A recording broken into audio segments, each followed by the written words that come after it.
Hola y bienvenidos a Amores Patos. Hi, welcome to Amores Patos. I'm your host, Anna. And I'm your other host, Faby. This is a podcast where two best friends get together and talk about Duck facts, duck lore, duck ghost, and DuckTales.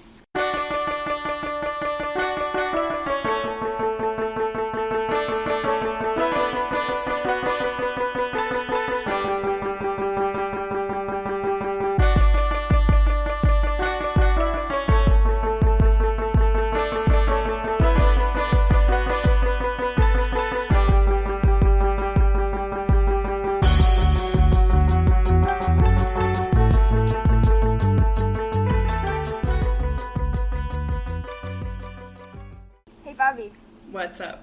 What do you call a duck with fangs? I don't know. What do you call a duck with fangs? Count Duckula. I hate you.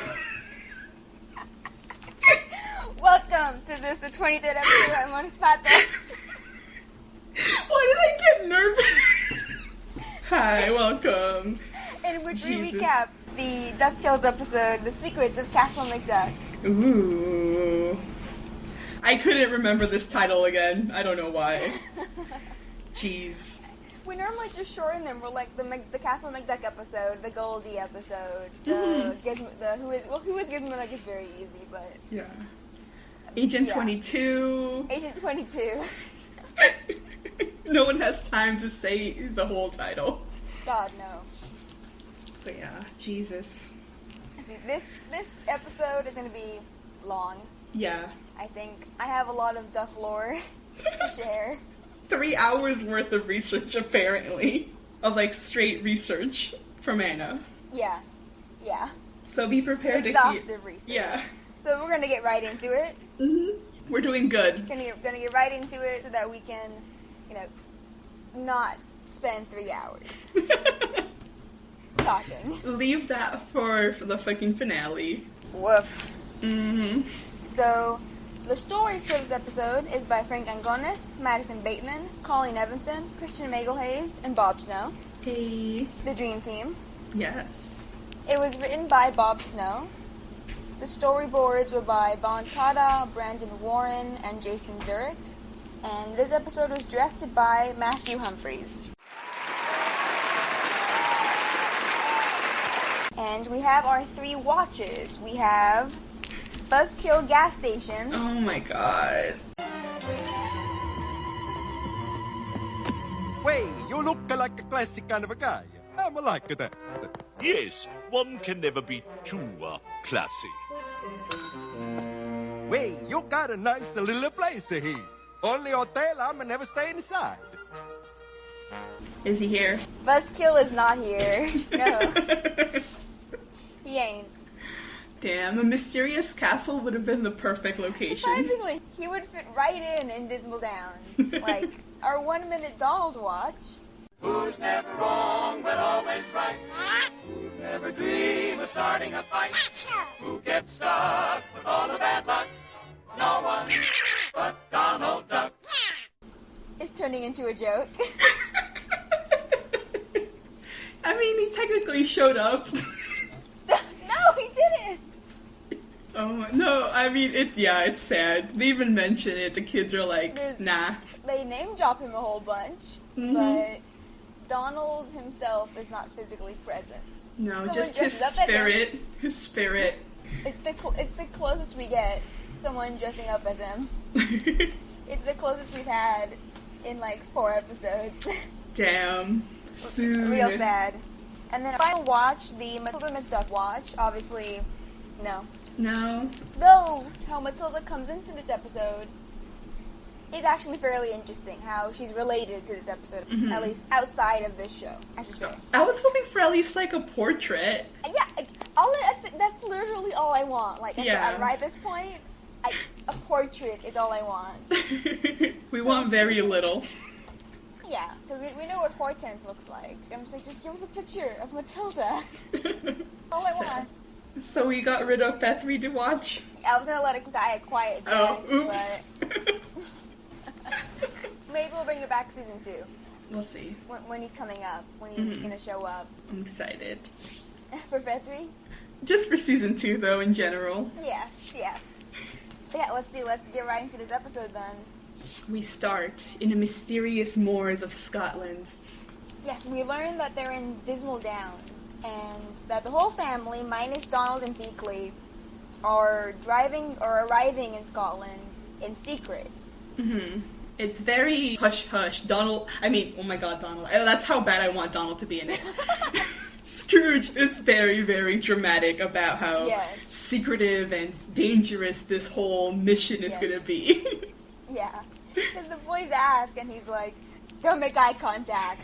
Like, if you give them any quarter, the heartless heathens will, like... Yeah. show you no mercy. And Louis immediately like, that does not sound fun at all. No. Remember, lads, no sudden movements, no eye contact. If you're cornered, the heartless heathens will give you no quarter. This does not sound like a fun trip. Misty moors, vague warnings, sneaking out behind Uncle Donald's back. Can you please just tell us where we're going? The less you know, the better. Brief thing is, Launchpad, the one driving the Jeep. I think it's the first time we see the Jeep. Mm-hmm. In an episode, and he drives like straight off a cliff. Yeah. And he's driving with his feet.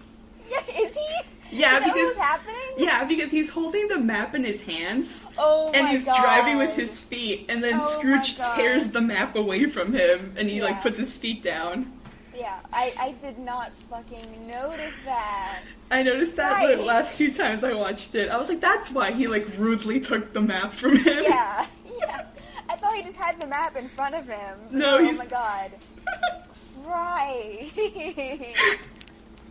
Jesus. For really. Yes. The kids make a point of, I think Huey makes a point of saying that they left the mansion behind Donald's back. Mm-hmm. It's never explained why they did that. Yeah. Like, why did they go behind Donald's back? Why didn't they bring him along? Right? I think he would like to see his family. Yeah. That part kind of confused me because it's not explained. Mm-hmm. I thought it was something later like, oh, this is why it's a secret, but no. No, just for the drama of it. I guess. No, yeah, maybe because Donald would also gang up on Scrooge, like, with his parents.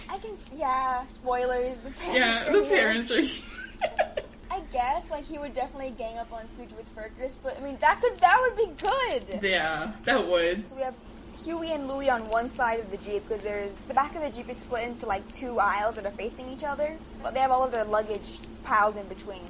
Yeah. So it's Huey and Louie on one side, and they can't see because of the luggage, Dewey and Webby. And Dewey's being very sketchy. Because he's using the sphere of Celine, and he's looking through pictures of his mom. I love the pictures that we see. I know! What's the word? What's the word for what Della's doing? I don't remember. Wait, hold up. The towel thing. Oh, whipping, right? Yeah, right? Yeah. She's like whipping. It's Della whipping Storkules with the towel, like you do like in the locker room. Yeah, and like Celine is dying laughing. Yeah, she's like secretly taking a picture of this. Yeah, it's so good. And even Webby comments like, she's like, "Oh, that's a good one." You see that she's looking over Dewey's shoulder, as she has been for like 30 minutes. Yeah.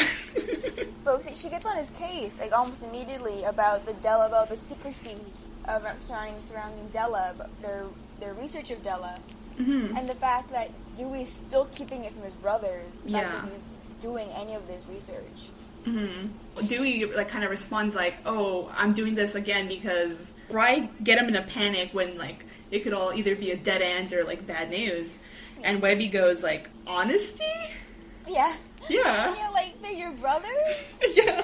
And then we see Dewey do this thing where he's like fake thinking, like, And he's like, And Webby calls him out on that, but there isn't a resolution to this scene. Mm-mm. Well, we see it's Dewey being very defensive about why he's keeping this a secret, and Webby obviously pointing out that by keeping it a secret, he's making it worse. Mm-hmm. He's like, "Oh, I don't want to upset them," and Webby's like, "Well, this is obviously going to upset them as well." Yeah, the fact that you're keeping the secret, like the truth won't upset them. It might. Yeah. Like, the main thing is that you're maybe keeping the truth a secret. Mm-hmm. And again, Dewey does his little fake thinking thing.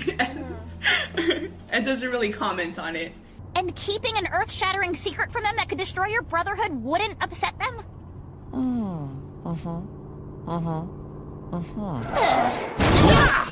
because they crash almost immediately. Yeah. We see Launchpad crash into a statue of a duck in a night suit of armor, and they've crashed in front of a massive estate, like a Scottish mansion or castle, and everything's in shadow. Like the castle has lots of reds.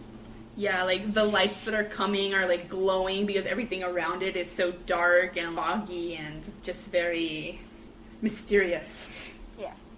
And here Scrooge, still being very mysterious and ominous, reveals that they're in Dismal Downs and that every 5 years the mists part to reveal the home of the lost treasure of the Knights Templar. Mm-hmm. And he warns them that a primordial menace lurks here, the most treacherous terror he's ever faced. Yeah. And so after he, pontificates about how dangerous this mission is in this ominous castle, we get a very familiar line shouted at them from a duck with a Scottish accent. Mm-hmm. Who looks very similar to Scrooge. He just gives that old classic line. Aye! Jettison that jalopy from my driveway this instant, you deadbeat! Daddy? Mummy? Yeah, it's Fergus and Downey McDuck. Yeah. It's Scrooge's parents. It's so cute, because immediately when his parents are, his dad's yelling at him, his posture drops. Yeah. And he's immediately 15 years old again. Yeah. Yeah. And the whole thing, it cuts to the intro with him being like, Mummy, Daddy. Yeah. I'm so glad Scrooge calls his parents that. I know. I can't say the word daddy, so I'll be calling him Dad. Yeah. It's okay. I won't be saying it either. I just remembered when we were watching Guardians of the Galaxy 2, and we were crying, and then Yondu does what's the line? He may have been your father, boy, but he wasn't your daddy. And I'm crying, but at the same time I'm I can't believe Yondu said daddy. He may have been your father, boy, but he wasn't your daddy. Oh my god, why would you do this to me? Because I remember, talking to you about it, you're yeah, I was thinking the same thing. Yeah. So Fergus and Downey McDuck. I was so excited to learn that we were going to see them in this show. We thought they were ghosts. I totally thought they'd be ghosts, but I have a good reason for thinking that. I thought with the McMystria McDuck McManor episode and introducing Duckworth, I thought that was a little clever way of them introducing ghosts into this show as being actual things, beyond the pirate peg leg guy. I thought with having Duckworth be a ghost, it'd be ghosts can be actual characters, not just villains, and that the parents would be ghosts. Because I assumed the parents would be dead. I think a lot of us did. I did too. Yeah. So I thought them introducing Duckworth as a ghost would be a clever way of being Duck was a ghost. Oh, and the parents are ghosts too, and having ghosts interact with characters would already be introduced. Yeah. It wouldn't come out of nowhere, basically. Yeah. But they're nah, they're still alive. And so I'm oh, okay. Alright. Come on. There are ghosts, but not the ones I thought we'd see. Yeah. So Fergus and Downey, their clothes are very turn of the century, which I liked. Mm-hmm. I know for sure Fergus's outfit is directly pulled from the comic The Old Castle's Other Secret, or A Letter from Home. Oh. And I believe Downey's is as well. Mm-hmm. Fergus is wearing a long sleeve shirt with a checkered tie and a little vest and a hat. And then Downey's wearing a pink dress with is it a brooch? Is that what they're called? Yeah. Yes, and little glasses. I like that, even though Scrooge looked like his dad with the whisker things, he also looked like his mom. Mm-hmm. Which I thought was a cute thing to do. Yeah. They look really cute. But they don't do that weird thing that cartoons used to do where the boys look like the dad and the girls look like the mom, and I hated it. Where they were carbon copy, Goof Troop did that. Yeah. Lady the Tramp did it. Oh, Christ. Yeah. Oh, before we do anything else, Scrooge's father, Fergus McDuck, is voiced by Graham McTavish. Mm-hmm. He's a fairly well-known Scottish actor. He's known as Dwalin from The Hobbit. Dwalin. At your service. Bilbo. Baggins. Yours. Do we know each other? No. Dougal Mackenzie in Outlander, and the TV series Preacher. Ooh. And the voice of Downey McDuck is Ashley Jensen, also a Scottish actress, who is known from Ugly Betty, the show, and the show Extras, in which she received an Emmy nomination. Oh, shit. Yeah. I love their voices. They're so good. The voices are fantastic. Downey is perfect, especially for Fergus, because in order to match this Scrooge, you need someone who can really kind of put him in his place. Yeah. At least match him. And Graham McTavish does an amazing job at doing that. Yeah, there's so much really good voice acting. I mean, not that it hasn't been good throughout the whole series, but here, like, they really shine. Yes. I loved it. The voice acting between Scrooge and Fergus especially is hilarious. Or very sad. Yeah. But mostly hilarious. Oh my gosh. So we see Scrooge drags himself over to his parents, and Downey picks him up and spins him around and starts kissing his face. She's super excited to see him. Yeah. Scrooge is kind of like pulling away from it a little, and then she immediately like drops him on the ground. Drops him. He falls like on his face, flat on his back. She sees the kids. Mm-hmm. And immediately goes to hug them, and they run away. I mean, I kind of would too, not knowing who they are, and that seeing her pick up Scrooge and spin him around. I'd be like, oh, I'm good. No, she's gonna kill me. Yeah, with her hug. Yes, but we see that Fergus is bothered by this. Mm-hmm. He's bothered by the kids, running away from their great grandmother. Yeah. She doesn't continue to chase him though. After a while, she just kind of lets him leave. Yeah. It's sad. Yeah. She welcomes them to Castle McDuck. Huey goes help Scrooge up, and he and the other boys are like, "Your parents are still alive?" And they're like, "I'm surprised you're still alive. Like, how are they still alive?" Yeah. I love the explanation, and I love that how Fergus delivers it. Yeah. He's very deadpan. He's like, "You put a curse on us."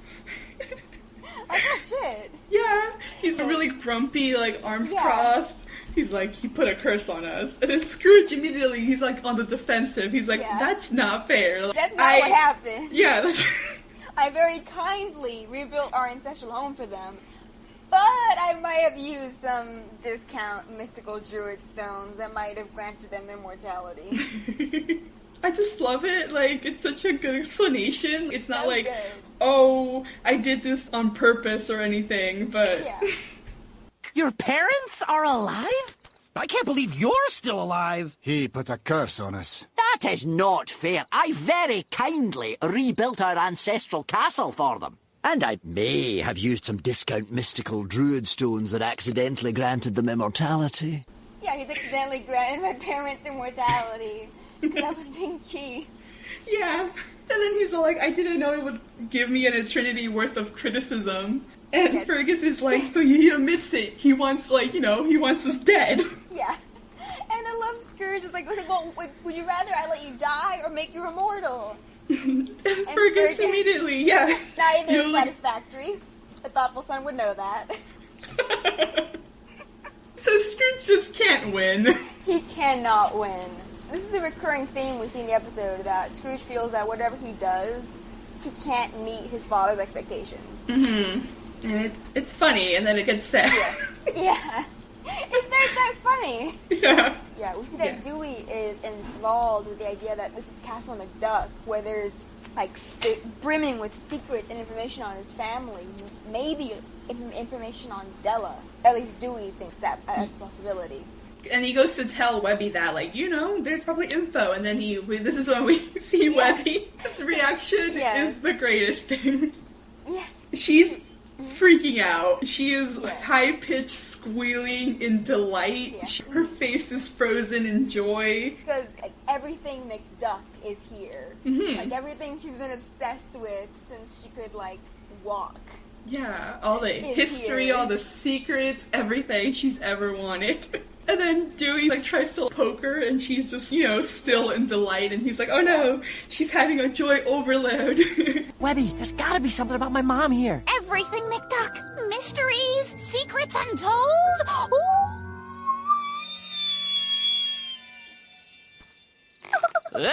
She's having a joy overload.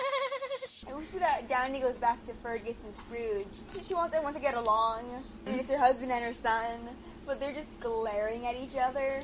And making, like, old men growling noises. Yeah. Yeah. So see, this transitions to... They're inside the castle at the dining table now. And Scrooge and Fergus are sitting at either end below portraits of them. Mm-hmm. They're also glaring at each other. Yeah. And poor Downey, she's just in the middle of it, like, why can't we all get along? Yeah. Cue Shrek scene, dinner scene. No, that's later. I want it now. During the dinner. True.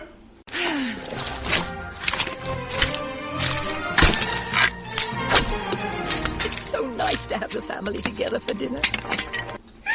But Downey goes over to Scrooge and saying, oh, we didn't know what to send your birthday presents all these years. And it's, they're checks for 5 cents. Yeah. Each of them. Yeah. And there's, like, a good stack of them as well. Yeah. So, how long has it been since he's seen them? Yeah, right? Like, I mean, maybe he's seen them, he just hasn't been there for his birthday?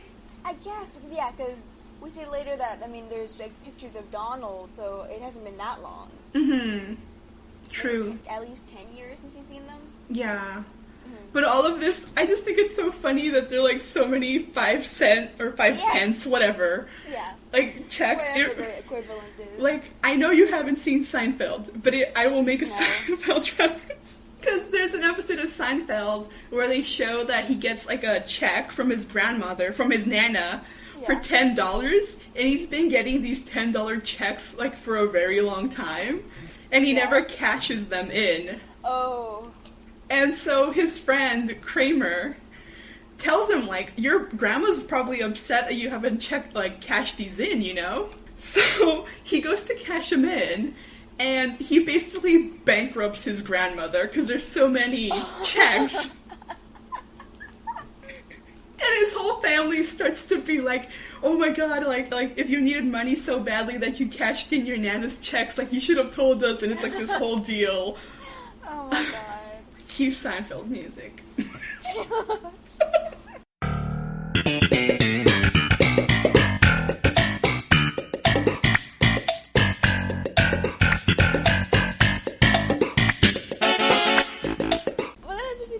Scrooge didn't give his parents his address. Yeah, because Downey says, like, we didn't know where to send this when you were just, like, gallivanting around the world. And he's like, I'm not just traveling, I'm a seasoned adventurer, Yeah, I love Downey. Is such a sweetheart.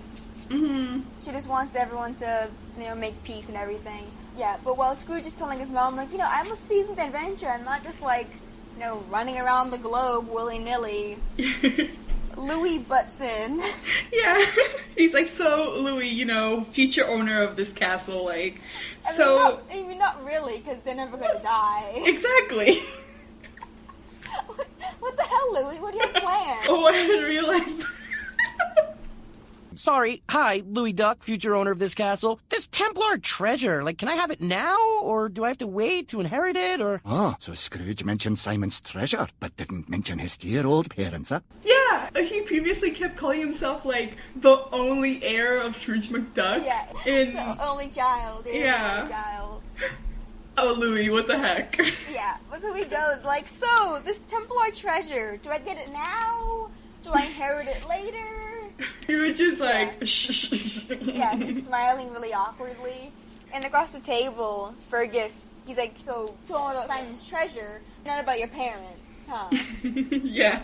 We learn that Simon's treasure is the treasure of the Knights Templar. Simon McDuck was the accountant for the legendary Knights Templar, and that he hid the treasure somewhere in the castle. Mm-hmm. And then Fergus, he's mad again, because he's kind of like typical Scrooge, you know, you only come around looking for a handout. And we see Scrooge quickly herds the kids together, because he wants to get the treasure and leave as quickly as possible. Yeah. But he can't find out where the treasure is unless the laird of the castle, his dad, believes that he's worthy and tells him where it is. Yeah, so he tells the kids, like, stop asking about the treasure and act like you want to be here. Yeah. And we see Fergus is using, what are those things called? Ear horn, I think? Yeah, right? Okay. Yeah, he's listening in on the conversation. It's like an old wooden one. Yeah. And we see that Webby is still yelling. Webby really wants to be here. Mm-hmm. She doesn't do a lot of talking in this episode. It's just a lot of Webby noises. Yeah. So the Knights Templar, I actually wanted to get into, like, who the hell these guys were. Mm-hmm. And so I have both the Don Rosa kind of explanation of them from the Don Rosa comic that I mentioned earlier, the Old Castle's Other Secret, or A Letter from Home, which was published in 2004. This is both the Don Rosa, it's also historically accurate, and along with full, more historically accurate depiction. So the Knights Templar were a Catholic military order. They were formed in the year 1119 AD. So it was originally 9 French noblemen who formed a monastic military society to protect travelers to the Holy Land during the Crusades. They had all kinds of names, like they were originally called the Poor Fellow Soldiers of Christ and the Temple of Solomon, due to their headquarters having been at the ruins of the Temple of King Solomon in Jerusalem. Mm-hmm. That sounds really cool and dramatic. Yeah, this is true, but they eventually rose up from being just a group of 9 to an independent army of 20,000 people. Holy shit. They had the world's largest navy at the time, and they were as wealthy and powerful as entire medieval nations. They were also some of the world's first bankers. This is where the treasure ties into this. And they were master builders and scholars, and I mean, it wasn't just a fighting force. They were also bankers and scholars and also an academic area. However, with the end of the Crusades, they fell out of popularity, and King Philippe VI of France was very much in debt to them. So he decided to seize the Templar treasury in 1307. At least the actual history, like real life, no one knows what happened to the treasure, if there was one. The banks at least were seized in reality. But in the Don Rosa Scrooge comics, the Templar spies had already smuggled the treasure out of France to Scotland, where it disappeared. Ooh. And so we go back to the family. Downey is giving a tour. Yes. Of the mansion and the castle's various portraits. Yes. I love also the music that plays. It's like this very beautiful regal piano as like you're going through like these darkened halls. It's basically like a little tour group. They're going down this hallway and everyone, well, Louie's there, but he's, you know, mentally on his phone. Is there Wi-Fi here? I guess? I mean, there's been worse places where Louie's had Wi-Fi, I feel like. I'm almost positive he had Wi-Fi in the mystical druid golf realm. Yeah. So, yeah, you're right. She's so cute. She's telling them, your whole family's here. Yeah, so it's various portraits of people in the McDuck family tree. We see a brief portrait that's not talked about, but it's a portrait of Molly Mallard, who is Fergus's mother. It's her at her wedding. Oh. I don't know any of these, so I'm going to be doing like, I'm learning. I had notes on Molly. Where are they? Oh, okay. I'll get to Molly later. Downey stops him in front of a portrait of Dirty Dingus McDuck, who was Fergus's father. Good one, the writers. Yeah. So, this place has info on all of our relatives? Oh, aye. There's Fergus's father, Dirty Dingus McDuck. I mean... Well, Don Rosa, I believe. Yeah, but I giggled, the kids giggled, It's a good time. Except for Dewey. We see Dewey taking this much more seriously. Yeah. Dewey's very much focusing, like, there might be information on my mom here. He's paying a lot of attention and not... His brothers are calm, his brothers are just, like, laughing. But he's very focused, so he has a goal in mind. Yeah. So Dirty Dingus was a stingy coal miner. He was first mentioned in Karl Barks's 1955 The Heirloom Watch, though he was originally called Titus. Don Rosa only named him Dirty Dingus because he didn't know that name had existed. Oh. And that he would have called him Titus if he'd known. I mean, even then, why go with Dirty Dingus? Why did Don Rosa do anything? True. I don't know. Oh my gosh. And so Molly Mallard, Dirty Dingus's wife, was also a miner, along with him, and raising at least 3 children. Fergus, his brother Angus, and his brother Jake. Mm-hmm.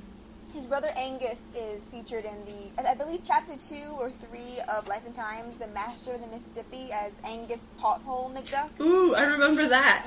Yeah. Though Molly Mallard's story is so fucking sad, like, we know very little about it. Uh-huh. For a very specific reason. She apparently died young. Oh. And her backstory is only disclosed in interviews for being too dark for a real Disney comic. Oh my god. And some of these things are already dark as fuck. Yeah, if you look up a picture of Molly Mallard, she looks not great. Like, look up a picture. I'm looking at it.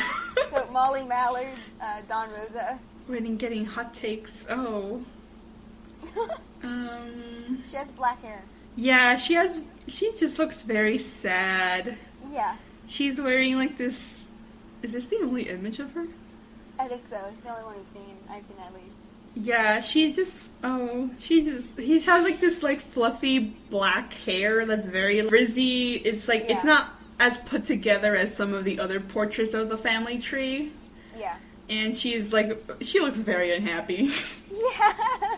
Just very sad. It makes me so sad to look at the picture of her. Her design in this show is so much better. Mm-hmm. She looks like a normal person.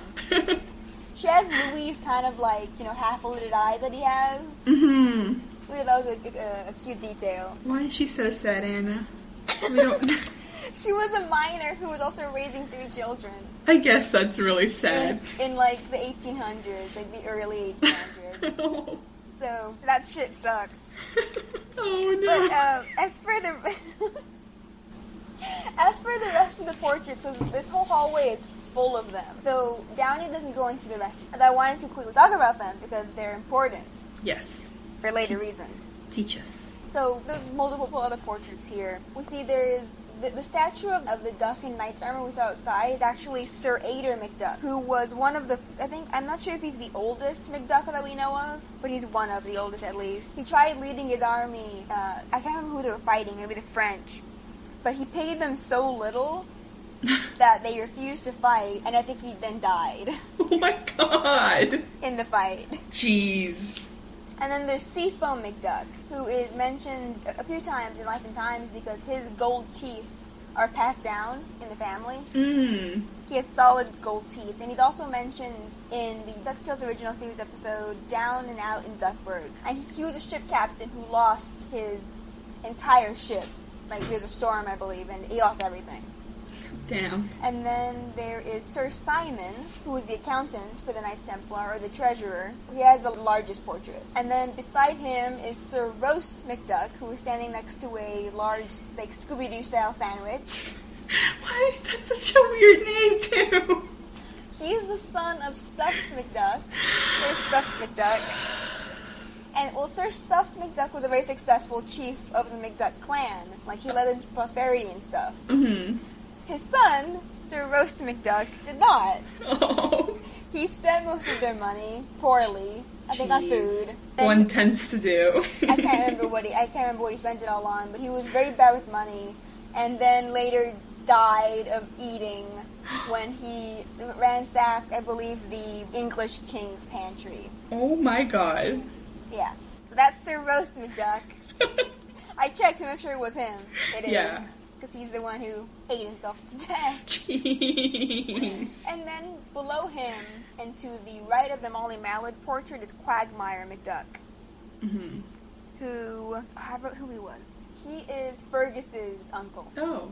So Quagmire McDuck is Dirty Dingus's brother. Okay. Yes, and then I believe Downey moves on to talk about Murdoch McDuck. Yes. Who was the first to patent the long bow. That's not how you say it. Long bow.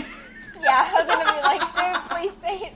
Please call it the right thing. It's because Longbow, one word. In my notes, I separated it for some reason. I'm like, no, that's not how you say that. Anyways. I'm like, think Lord of the Rings. By my life or death, I can protect you. I will. You have my sword. And you have my bow. And my axe. Yeah, and she talks about how he sold it to the English army, but he's charged them extra for all the arrows. Very savvy businessman. Mm-hmm.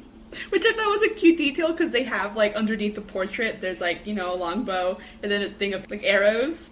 And they're all, price like, they have the little price tags. And then she moves on to Sir Swampole McDuck. He's a duck in, like, a kind of like a monk's habit looking kind of thing. Mm-hmm. His portrait is him standing in front of piles of treasure. Yeah. And she goes on to say that he was the one that was obsessed with hoarding treasure. And Fergus kind of takes a jab at Scrooge, and he's like, remind you of anyone? Yeah. Yeah, and that Swampole built tunnels to hide the family fortune and summoned a demon dog to guard it. And she's like, that's just a legend.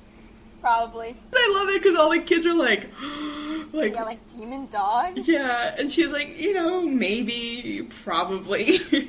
So, he built a mysterious series of tunnels under the castle to keep the family fortune. Some say he summoned a demon dog to stalk the catacombs. Oh, they're just stories. Maybe. Probably. So Swampole McDuck in the Don Rosa comics and stuff was born in 1190 as the son of Roast McDuck. Mm-hmm. So the one who squandered the family fortune and then ate himself to death in a pantry. Yeah. So he succeeded him as the chief of the clan. Oh. And he also inherited the clan's financial problems. Mm-hmm. And in 1220, he sealed off the dungeons to decrease maintenance costs. Mm-hmm. In reality, what he was doing, though, was hiding the Templar treasure. Oh. Because, at least in the Don Rosa comics, Simon McDuck, Templar's accountant, hid the treasure under Castle McDuck to keep it safe. And later, in the years following him, Swampole built secret passageways. He sealed off areas and created passageways leading to the dungeons where the treasure could be found. Mm-hmm. And this a detail that made me lose my shit. He died in 1260.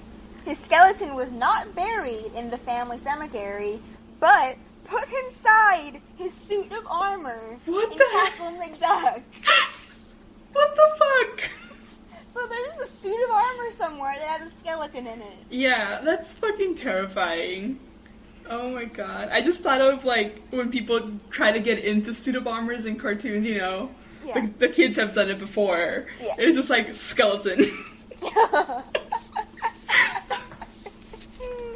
Oh my god. Yeah, so that was a fun revelation I had while doing all my research. The demon dog that Downey brings up is actually a recurring theme in the Scrooge McDuck comics and the original DuckTales cartoon. And Castle McDuck itself is the setting for countless stories. Not just comics, but, as I said also, in an episode of the original series, The Curse of Castle McDuck. Though its first appearance in the comics is in the Carl Barks 1960 comic Hound of the Whiskervilles, in which we learn that the McDuck clan was chased off of their land by a demon hound and never returned.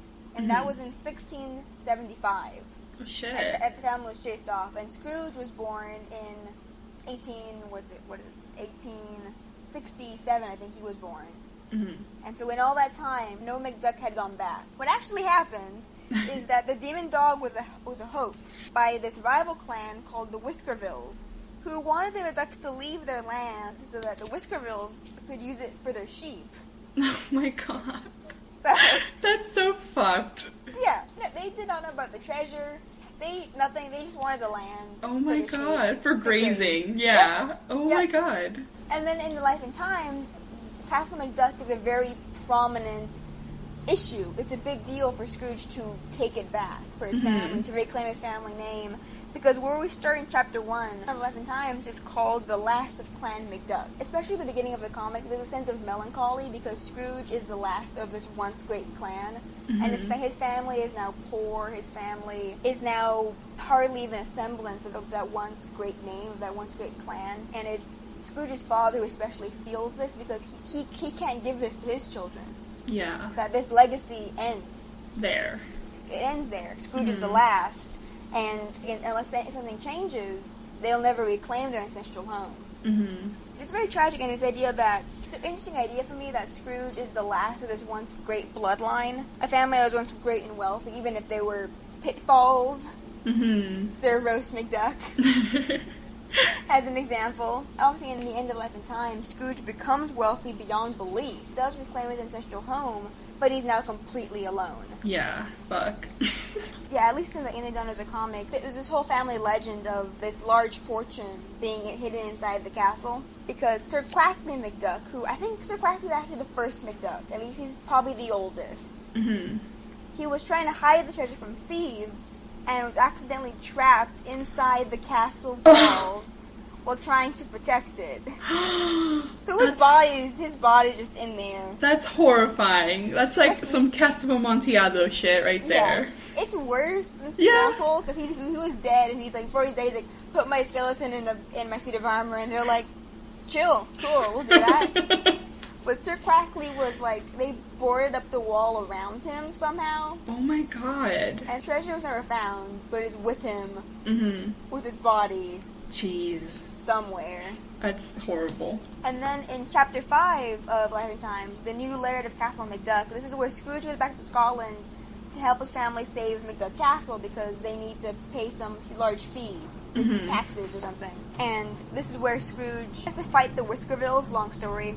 Yeah. He gets struck by lightning and temporarily dies. Yeah. Yeah. I've read this much of Life and Times. Yes, I love these comics, these chapters. The whole idea of Scrooge being being part of this insanely long line of people that are all just nuts. They're all just eccentric as him. Yeah, it's so much fun because, I mean, when he dies, you get to see his family. His ancestors. Yeah. At least the male half. Yeah. Of course. Yeah. Of course. Of course. He ends up in McDuck heaven. Yeah. And where his ancestors are playing golf. Oh my gosh. In the clouds. And while he's there, he learns as his destiny as the world's greatest adventurer. And, I'm quoting, I love Don Rosa's weird use of dialogue and the weird words he uses for these comics. So, his destiny as the world's greatest adventurer and the cheapest, stingiest, most miserly, turnip-squeezingest, penny-pinching tightwad on earth. Oh my gosh, what a title. Yes, but comes back to life, or comes back to Earth, and he loses all memory of this interaction. So back to Downey and the portraits. She moves on to a portrait of Scrooge and someone, or something, called Whiskers. Yes, and she's like cooing this. She's like, oh my god, look at this portrait of little Scroogey and Whiskers. There's lots of portraits. Yeah, there's a lot. It focuses mainly on one with him, like, it's a rope around, like a leash around Whiskers. Yeah. It's very cute, and she goes on to explain that Scrooge wanted a dog as a kid, but they were too poor, so everyone pitched in to buy this clump of hair / feathers, I'm assuming. Probably. Yeah, from the barber, and it became a very important part of Scrooge's life and the family. Scrooge is covering his face while his mom talks about this. Yeah. And there's like these really cute portraits of him like laying on the grass with Whiskers, looking at a sunset with the Whiskers. Riding on one of those, what are the bikes called? I don't know. Fuck, the old-timey bikes. Yeah, with the Whiskers bigger... in the basket. Yeah. It's very cute. Yeah, but Fergus has to get his dig in. Downey's being like, oh, look at Scrooge, and it was so cute, you know? And then Fergus is like, but who ended up walking him and feeding Whiskers? And Scrooge is like... He was a ball of hair! And he gets super on the defensive. Fergus is like, how dare you talk about Whiskers like that? He was family! Oh, how Scroogey loved his whiskers. Aye, and who ended up having to walk him and feed him? It was a ball of hair. How dare you talk about Whiskers like that? He wants family. Curse me kilts! And Scrooge is just like, curse me kilts, like he's like mad. Yeah, no, this spurs a whole argument between them. Mm-hmm. That is apparently only resolved by an arm wrestling match. Yeah. Because Scrooge goes over, grabs a table, and smacks it down between them. Mm-hmm. And he's like, arm wrestling match, now. And we see Fergus do like the old like knuckles finger crack. Yeah. And then in my favorite transition ever, we just see Downey being like, oh, you know, like, Fergus didn't mean anything by that headlock. And we see Scrooge's coat has been pulled like up over his head, and he's trying to like pull it back down. Yeah. Because his dad put him in a headlock. Yeah. And she's like, oh, you know, family means so much to Fergus. It's just so funny. And Scrooge doesn't really respond to this comment from his mom because he's too busy being mad. Yeah. We see Webby follows them in as well, and they get to the room where both Scrooge and the boys are going to be staying in, or Webby and the boys. Mm-hmm. Because we see one single bed and then two beds across the room from each other. And this room is full of portraits of Scrooge throughout the ages. Yeah. There's like teenage brooding Scrooge who looks fabulous. He looks so great. He has like a lot of hair. He does. I don't know if this is a reference because in some of the Don Rosa comics, he draws Scrooge with a lot of hair. Mm-hmm. Like even when he's older, and it always weirds me out. I'm like, give him a normal amount of like duck hair feathers. It works here. Yeah, but... here it looks like he has like kind of side-swept emo bangs. Yeah. To the side, and he's like crossing his hands, and he's wearing this fabulous like green coat. Yeah, it's still like the turn of the century outfit, but with like, emo flair. Yeah, and then there's a portrait of baby Scrooge. Yeah. Aww. And then Downey just walks off. Yeah, she tells him that we'll see you at dinner. Mm-hmm. And we see that Scrooge, he's sick of his dad always saying, he's never doing enough. Mm-hmm. So he's going to have a pleasant family dinner to prove to his dad that he's worthy of knowing where the treasure is. Yeah. You know, Downey had mentioned that he cares a lot about his family, so Scrooge goes on to say, like, if family is what Dad wants, then I'll show him, like, a family. I have some more information on Fergus and Downey that I forgot to mention earlier. The characters of both Fergus and Downey. Fergus has a little more information, simply because men. Sexism. I don't know. Like the comics are created originally by men, so there's more focus on the male characters. So there's just more with Fergus. Mm-hmm. So Fergus was first mentioned by Carl Barks in the 1950s Duck Family Tree Notes. Though in there he's called Old Scotty McDuck. Oh. So Carl Barks.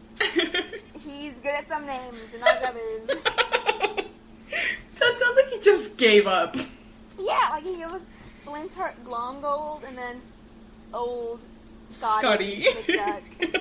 Fergus didn't get his name until Don Rosa's Life and Times. Oh.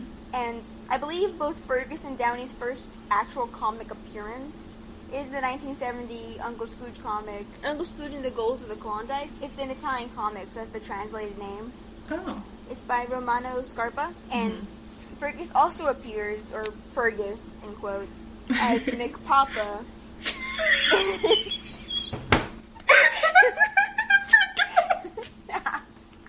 Scrooge's father in the original DuckTales 1987 series, episode Once Upon a Dime. Goodbye, Scroogey. Write to us. I'll send money home, McMama. Good luck, son. Remember. I know, McPapa. Work smarter, not harder.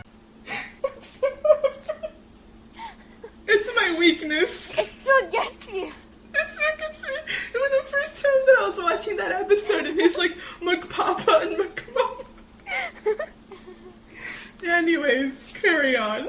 Yeah, in that episode, that's where we got the work smarter, not harder line. So, can't fault McPapa for that. As for Downey McDuck, she's had significantly less appearances. Mm-hmm. Again, her first comic appearance is that same 1970 Romano Scarpa Uncle Scrooge comic. Her name in that is Oretta Paparetta. Oh. And McMama in the DuckTales 1987. Please watch that episode if just for that sentence. I mean, I'll put it in, but... She's voiced by June Foray in that episode. I've totally forgot about that detail. Thank you for reminding me. What, McMama? McMama and McPup. Do we have any other info? Oh, something I forgot to mention again. I can wait, never mind. Then we cut back to the boys, who are hysterically laughing at a very adorable portrait of a young Donald. Yes, it's Donald in a Fauntleroy suit. Yeah. Which is additionally hilarious, because Donald's middle name is Fauntleroy. I forgot about that. That's adorable. Donald Fauntleroy Duck. And they're just losing their shit over this. Because it's a portrait of him like in a candy store. He's probably like their age. Yeah. He has this big lollipop, and they're just losing their minds laughing at this. Oh, so Uncle Donald! What? And I believe it's Huey or Dewey knocks the painting over, and it falls, revealing a piece of paper taped on the back. Yeah. It's a mysterious note. And then Dewey's the one that picks it up, and he starts to read it, and it says, "If borrowed crown is what you seek, then venture below and follow your beat." It's a whole page of riddles, and both Huey and Louie think it might lead to the Knights Templar treasure. Huey mentions, crown? Do you mean like a king crown? And then Louie goes, oh, wait, crown can also be old timesy money, so it can lead to the treasure. This episode features both Huey and Louie's in different versions of their smarts.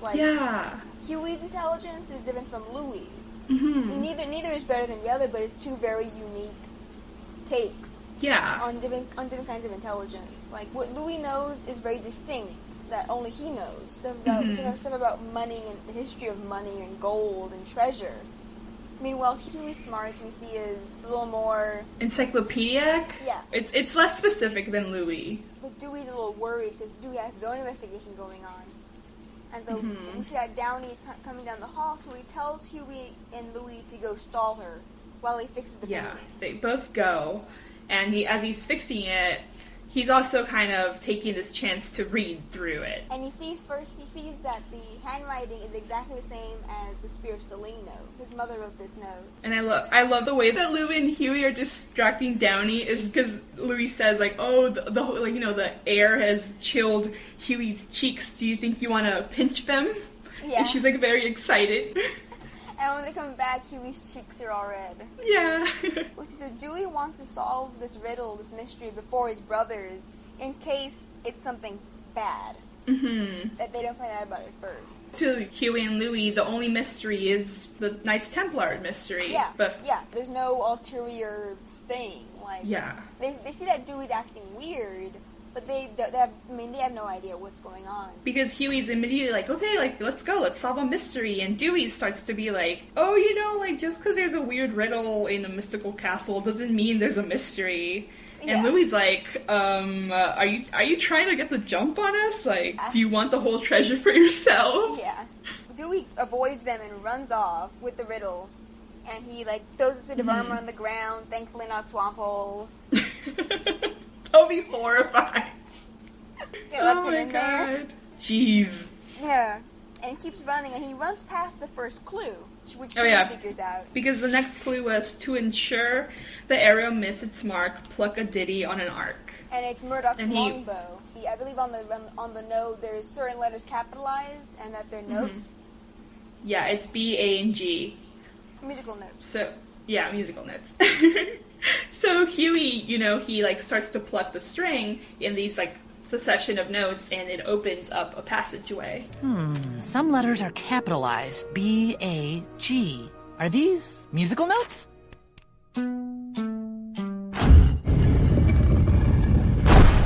First chair cello, Junior Woodchuck Philharmonic Orchestra. And I feel that this episode, this episode especially showed how important it is that the boys work together. Yeah. I mean, obviously, because Dewey's keeping a big secret, But not just that, because he tries to go off on his own. If he just gone off on his own, he would have completely missed the first clue. Mm-hmm. Because Huey knows musical notes.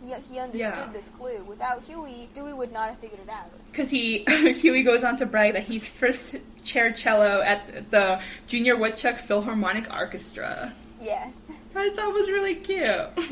So both he and Webby play cello. Yeah. Oh, I had to remember that detail. But yeah. So they go see, and there's this scary passage that starts to like... it opens up this passageway. Mm-hmm. And these torches start to light up as they go. This is definitely one of Swamphole's tunnels, which is fun. Dewey immediately, he's like, oh, it's too narrow, like, let's not go in there. And Huey's like, we can just go one by one, you know? Yeah. Yeah, like, you know, how people walk sometimes? Yeah. You know? Single file. And he grabs a torch and he starts to walk in, and then Louie follows, and Dewey's last, and he's like, stupid smart Huey. Yeah. And the passageway closed behind them, and we see that the demon dog is real. Mm-hmm. Very real. Oh my god. It's this huge black dog. Yeah, with like glowing green eyes. Yeah. And like, you know, the like typical bad dog chains with the spikes. Yeah. I love Dewey's next line. He's still trying to dissuade his brothers from going along, because he's worried that they'll uncover something about Della at the end of this. Mm-hmm. So he goes, this could be dangerous or boring. We should just go back. And Louie's kind of like annoyed. He's like, that's the least Dewey thing you've said. What is wrong with you? Yeah, because I mean, obviously his brothers think it's super weird behavior. Like, an episode ago, he was joining a pirate crew. Exactly. Like, Dewey's not the master of foresight or looking before leaping. So his brothers are very much, you know, what the hell are we talking about? Yeah, if you're actually putting thought into this adventure and not just going for it, like, what is happening? So then we cut back to... Now it's the dining scene from Shrek. Yes. Harold, Shrek, Fiona, Mom, Harold, Dante. Oh my god. It's very tense, and throughout the whole thing, there's these, like, blue candles, which I just really liked. And yeah, so Scrooge, his mom, and his dad are sitting down to a nice family dinner, except that there's no family. It's just them. Because Scrooge throughout this whole scene has this voice that's very, like, suck-uppy. Yeah. He's very, like, plus David Tennant. It makes Scrooge so awkward. Trying to be like, I try to instill, you know, this is my own family. Like, you know, family, togetherness. Warm memories. This is great, Mummy. Family sitting, sharing a hot kidney pie. These are the kind of values I try to instill in my own family. Warm memories, togetherness. And then Fergus is like, so where are the boys? Yeah. Yeah, because neither Webby or the boys are there to back up Scrooge's bullshit. Yeah. Because as we see, I love the little cutscenes that they do, because Scrooge is like, oh, the boys are probably being, you know, supportive of each other, and then the boys are just shoving each other in the tunnel. And then he goes to brag about Webby, like, oh, she's, like, super articulate, and she's not there. And then we see a cutscene of her, like, again, like, just mumbling to herself, because she's in, like, the library. Mumbling, she's like, oh my god, she just falls on the floor and screams. Yeah. Which is, it's funny, but I wanted more Webby. Right? Yeah. Yeah. Like, the female characters in this episode, the two of them, they don't do much. We talked a little about it, how we realized that Fergus and Downey don't even really talk. They don't. They never actually speak to each other. They speak about each other. Mm-hmm. But they don't actually speak to each other. We don't actually get Downey's name. Yeah. No one says it. Also, if anyone can tell me how you actually spell it, it would be a lot of help. Yeah. Is there an E? Is there not an E? We need to know. We need to know. According to the wiki, there isn't an E. But the subtitles, I think, give us an E, right? Do they? I think. No one says her name. Oh yeah, I'm just making shit up now. Then. Yeah. We did have a bit of an issue with how the female characters in this episode are treated. Mm-hmm. I was really looking forward to Downey, and I love her. She's really great. But I feel they could have done more with her character, have her be more involved in the conflict between Scrooge and Fergus. Yeah. Because we see that she wants them to get along, but she doesn't actually do anything. Mm-hmm. She just kind of said, she makes like the comments that get things a little bit going in Scrooge's side, but besides that, it's not like, I'm gonna tug on their, well, they don't have ears, but get them to talk. The Webby thing, it's really funny. Yeah, it is very funny. It could have easily been done, like, she's so engrossed in this history that she can't focus on the other people. Less of her just, like, screaming and making, like, all these exciting noises, but actually, like, maybe, like, having so much information that she doesn't know what to do with it. Like, oh, look at this and this and this. Like, yeah, like running around from thing to thing to thing to thing. Yeah. Yeah, that could be interesting. Anyways, we go back to Fergus, who's kind of like, yeah, sure, like, what a family man you are. And then Scrooge again, he's all like, I'll let you know, like. Yeah. And then he's like, ring, ring. Oh, let me get that. And again, I love it. 2 episodes in a row, we've gotten his stupid gold flip phone. Yeah. And I'm just so happy. He's acting like he got a phone call. Mm-hmm. He's like, oh, you're in Dismal Downs. You're right outside. I'll meet you. Aye, you're a real family man, aren't you? I will have you know. Ring, ring. Oh, hello? What? Oh, you're here, in Dismal Downs. Oh, what a surprise. Of course, I'll be right out. And then we get, like, this shot of him really far, so we see the whole mansion, and we see, like, the statue and some trees. Just him, like, pattering. It's the xylophone? Yeah, I think it's the xylophone. Like, Yeah. Yeah, and then we get to see, like, next in the castle again, and we get to see a shot of his dirty-ass feet. Yeah, because he was out in the moors. Yeah. And he comes back. With Donald Duck. Yeah, he's here. I was talking about the 1 minute Donald watch. He's a bit taller than usual. A little hunkier than usual. He's wearing pants. He has hair. Yeah. It's Launchpad. And Scrooge is just like, oh, you know, here's your great nephew and my beloved ward, Donald. He's their grandson, Scrooge. Yeah. I'm assuming it's meant to be a mistake on Scrooge's part. I'm assuming too, right? Yeah, I'm assuming it's not a mistake in the script or in the voice acting. Mm-hmm. I'm assuming it's just Scrooge just being, like, super tense and being like, you're a great nephew, right? Right? That's how this family tree goes. Right? I think I messaged you and I was like, Anna, that comment keeps me up at night. And you're like, dude, it's Scrooge being, you know, dumb. I'm like, okay. So Launchpad has the sailor hat on top of his normal baseball hat. Oh my god. And the sailor shirt is slightly too short. Yeah. Do you see a bit of his stomach? My question is why Scrooge had this. Right? Yeah, why does he have Donald's outfit? In this size. Yeah. For emergencies, I guess. If he needs someone to pose as his nephew. Yeah. Like, he feels Launchpad, and Launchpad knows what he has to do. Mm-hmm. Because he is fully engrossed in their role. He goes up, he's like, oh boy, oh boy, oh boy. Quack.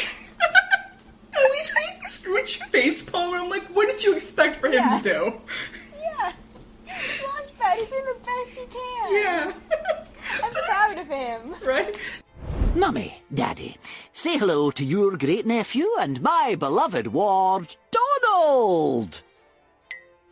Oh boy, oh boy, oh boy! Quack! It just gets to me, the little quack. Yes.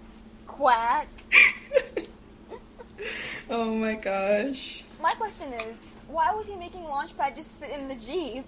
Oh yeah! In the beginning he tells him, Launchpad, go hide the Jeep in the moors. And I'm like, was Launchpad just gonna sit there? Or wait, how fast was he planning on going in and out? Was he like their getaway driver? Yeah, I mean, they brought luggage though. Yeah. Like, they bring the luggage into their room. Mm-hmm. So, like, was there a miscommunication? Like, Launchpad, you're staying inside too.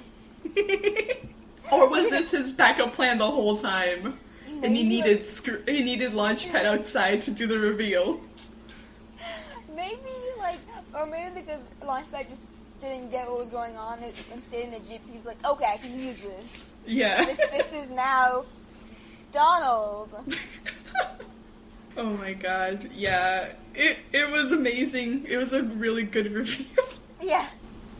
And I think it's funny because I've heard, I'm not sure if this is true, but I've heard a lot that Launchpad is meant to replace Donald in the original DuckTales. Mm-hmm. Because Donald only appears in maybe 6 episodes. Yeah. And Launchpad features heavily in the first 2 seasons. Mm-hmm. That's how I got attached to Launchpad. From the first 2 seasons of DuckTales. Yes. No, yeah, I mean, he's like barely around in the 3 and 4. Yeah, So sadly. it's Fenton and Bubba's time. Fuck Bubba. I'll never change my mind. Yeah, I'm the same. Jesus. Yeah, Donald appears very little. There's really cute episodes with him, though, that I really enjoy. Yeah, no, his episodes are pretty good. Though, unfortunately, a lot of them feature racist caricatures, and now that I'm thinking about it. Yeah, because I was thinking of the one where, oh my god, where I think Donald is part of the Navy. Well, he's in the Navy, but he's in, like, he's guarding one of Scrooge's money? Is it money? Is it when he's hypnotized? No. I don't know, I'm not sure. I don't remember the whole thing. I just remember Scrooge being really nice to Donald and being like, oh, you know, like, I'm very proud of you. About my submarine. Top secret, Dr. Scrooge. I know. What I want to say is, well, I am proud of you, Donald. It takes a real man to keep a secret. Especially from me.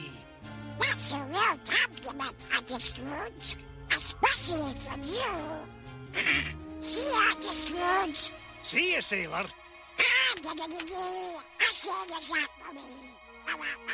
And then Donald. Was that with like the submarines? Yes, the submarines. Okay. That's one of the few. There's no racist caricatures in that one. Spices, fresh spices from India, Africa, and China. Spices. Okay, good. I want to say it's like a whale pun because there's like a whale submarine involved. Like 3 prominent episodes that Donald features in is Fetus of the Condor. What's the Pharaoh one? Oh, I don't remember that one. Sphinx for the Memories. Sphinx for the Memories. And Spies in Our Eyes, which feature pretty bad racist caricatures. God. Two Ducks of the Condor is the least bad. Still not great, but the least bad. And then Sphinx for the Memories and Spies in Our Eyes are terrible. Terrible caricatures. It's real bad. Oh, God. But, anyway. But Donald. He's there. Yeah. Oh, so we come back to the boys. They have the torch, so they're following the passageways. They're in the dungeons now of the castle. There's a rat that scurries by for drama. Yeah. A lot of these dungeons, a lot of these passageways and catacombs are collapsed. Yeah. There's like a lot of rubble around, and then they have to climb up like this pile of stone, I'm assuming. Yeah. And then that's when Huey, who has, like, you know, the note now, he's reading about how you have to penetrate the door by fold with only the purest key of gold. And they climb over the rubble to a humongous pile of gold coins. Yeah. Like, insanely huge pile. Mm-hmm. And Luke, oh my god, Dewey, it's late, Dewey takes this chance because as they go down, they kind of slip, and he takes this chance to take back the note from Huey, and he starts to say, like, oh, you know, like, there's so many keys, like, you know, this search is gonna take too long, let's just go back. And we see Louie's gone full Scrooge McDuck, swimming to the bottom of this pile of keys, and finding the actual key, the solid gold key, because we learned that he's like a little Scrooge McDuck in training. Aww. That because gold weighs more than fool's gold, it would go to the bottom. Mm-hmm. And he has one of those little, like, eyeglasses to check the luster and carat quality. Yeah. Damn, Louie. Right? His brothers kind of look at him like, what? And he's like, you know, like, you have your nerd stuff, I like gold, you know? And it was really cute to see their skills. Found it! Real gold weighs more than fool's gold, so you just search the bottom of the pile. You know, check the luster and the carat quality, and boom, pure gold key. What? You like nerd stuff? I like gold. Come on. It's a really neat classification of their individual strengths. Like Huey's book smarts, there we go. Huey has book smarts, Louie has this like kind of this money treasure smarts kind of thing. Mm-hmm. And Dewey's skills are very much the adventure. Like he's the one who takes the risks and does all the stunts and stuff. That's what he's good at. Yeah, like the more physical side of the adventuring than the analytical in a sense. So Louie opens the door and pockets the gold key. I didn't notice that. It's cute. Yeah. We see Dewey is getting more frustrated. Like, how am I going to protect them if they keep helping me solve the mystery I'm trying to solve? Yeah. And as he runs off to join his brothers who's already crossed the door, we see these ghostly blue figures without, like, any real features start to rise up from where he was standing. Yeah, and he did not notice this. Mm-mm. Luckily, because that would scare the shit out of me. Oh, same. Fuck. Like these weird ghost blobs. Yeah. I'm like, fuck this. I think ghost blobs are scarier than, like, full physical ghosts, in a sense. Yeah. Like, I mean, like, the people, at least they look like people. Yeah. And here it's just, like, a mass. Because it's not even, like, one ghost. It's, like, a mass. No. Yeah, it's a couple. Yeah. Come back to the best family dinner ever. Mm-hmm. Launchpad just keeps eating. And Downy keeps putting food on his plate. Yeah. And they comment how Launchpad obviously looks a lot different from Donald. Yeah. So they kind of comment about how he looks a lot beefier than he used to do. Yeah. And Downey's like, have you been eating a lot lately? Yeah. He tries to fumble through. He's like, yeah, Mr. Uncle McD lets me, keep my houseboat in the pool. This little, like, he's a real family man, or my name isn't Launchpad Donald Duck. Yeah. Oh, yeah. Thanks to Mr. Uncle McD. He's a saint. Took me and the boys in. Even let Donald, park my houseboat in the pool. He's a real family man, or my name isn't Launchpad Donald Duck. Quack? And Fergus and Downey are not buying it. Mm-mm, at all. I mean, who would buy it? Who would? Because Launchpad, like, looks over to Scrooge and winks, like, I got this. Yeah. And Scrooge is like, oh, I'm fucked. But then Launchpad actually kind of very intelligently knocks over a glass of water. Yeah. And he's like, oh no! And throws, like, the classic Donald tantrum. Mm-hmm. He's like, boxing at air, and he's just kicking and screaming and quacking. Yeah. And Fergus and Downey are immediately like, oh, there he is! I got a very funny still of Launchpad. That, on its own, is indication that they've met Donald before. Yeah. They know of his famous tantrums. Yes. And then Fergus, he's like, it's no wonder you're confused, like living like an animal on Scrooge's yard. This is my favorite exchange in the entire episode. Right? Oh my god. Because, well, first Scrooge gets very defensive, insisting that he takes great care of his family. When Fergus is like, well, what about us? You avoid us like the plague. Yeah, and Scrooge is like, oh, come on, that's unfair. To the plague! Fergus stands up, like, go to your room. And Scrooge, I never lived here. And then Fergus is like, so then pick a room the furthest away from my line of sight. Yeah. And they're both standing on the table. Yeah. Like, they get up so they can just yell at each other's faces. Yeah. I take great care of my family. You avoid us like the plague. Oh, come now. That's unfair to the plague. That's it. Go to your room. I never lived here. Then pick the one furthest away from my line of sight. Fine by me. And then you see, like, it pans back a little, and you see that, like, Donald, oh my god, Launchpad. It's working. Launchpad is, like, cowering between them. Because we see them both walk off and, like, jump off the edges of the table. Yeah. And then Downey offers Launchpad some more sheep's bladder, and he kind of looks at it like, yes. Yeah. Gotta try all those exotic foods. Right? Oh my god, Scrooge. He goes to a room. To the room. It's with the kids and stuff. And he is just so kiss. The animation in this episode, I don't think we talked about, is phenomenal animation. Yeah. Like, throughout. Like, just the characters' motions and their actions are so smooth and quick, and there's a lot going on. Mm-hmm. Without being too much. It's very... The animation is very... what's the word to describe Fluid? it?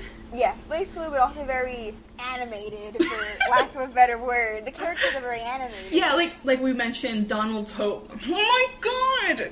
Launchpad's... I'm mad. Launchpad's whole Donald tantrum, it's like a lot of like kicking and flailing, and it's so well animated. And then here, Scrooge, like, oh my god, Scrooge slams the door, and he like kicks, and he's like frustrated, and his arms do like the little like flailing about, and you can tell he's angry. But so he's fed up with his dad not thinking he's ever like good enough. Yeah. And he's like, well, my dad never helped me before. I don't need his help now to find the treasure. I'll do it all myself like I always have. Mm-hmm. Oh, that man! Money, success, family, it's never enough! He'll never help me find the blasted treasure! You're right. He never helped me before. Why start now? I'm Scrooge McDuck. I did everything else on my own. I'll find the treasure on my own. Good talk, Webby. And we see that Webby was lying on the ground, just... That's right. Yeah, like, mumbling. And she's, like, blissed out. Like, she's just like, oh, my God. I can't believe I'm surrounded by all this McDuck stuff. But I can't do anything but just lay on the ground because it's also amazing. Let her do things. I know. He thanks Webby for helping him out. Comes to the realization, like, his dad has never helped him before, so why is he going to start depending on him now? So he's going to go off on his own to find the treasure. And also, it's this very familiar vein of Scrooge. From the very first episode, that I didn't need help then, I don't need help now. This idea of himself that he's fostered as someone who can and will do everything himself, because he's never needed help before. Pushing away the idea that he could need help. Through stubbornness or through whatever, but this recurring theme of him believing that I don't need anyone else. Yeah. Rewatching it, like, while taking notes, just made me kind of sad because there's obviously, like, this resentment towards the fact that his dad never helped him. And it's like, that's deep. Yeah, so we go back to the boys. We're going down some stairs.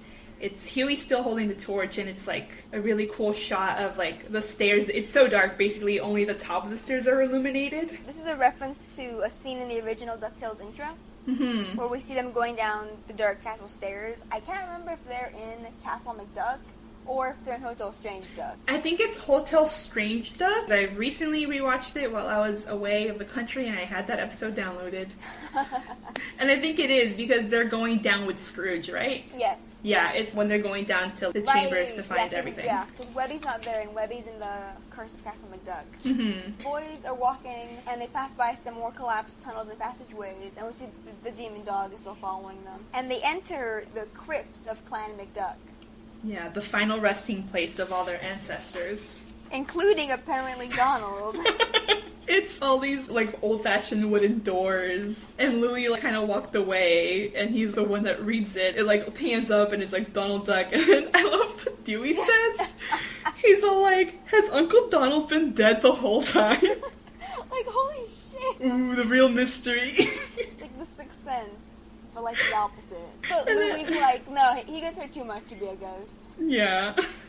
Has Uncle Donald been a ghost this whole time? No, he gets hurt way too often to be a ghost. Wait, the riddle was hidden on a portrait of Uncle Donald, which means it was meant for him. And then that's when the boys realize, oh wait, the note that we found was underneath a portrait of Donald, and this is Donald's tomb, basically, or crypt. It must have been for Donald. The riddle kind of ends with, face your fate, confront your doom. So whoever wrote the riddle meant for Donald to find his own grave. Oh my god, that's fucked. It's really fucked. It's hilarious, but it gives insight into a relationship that we'll talk about in a little bit.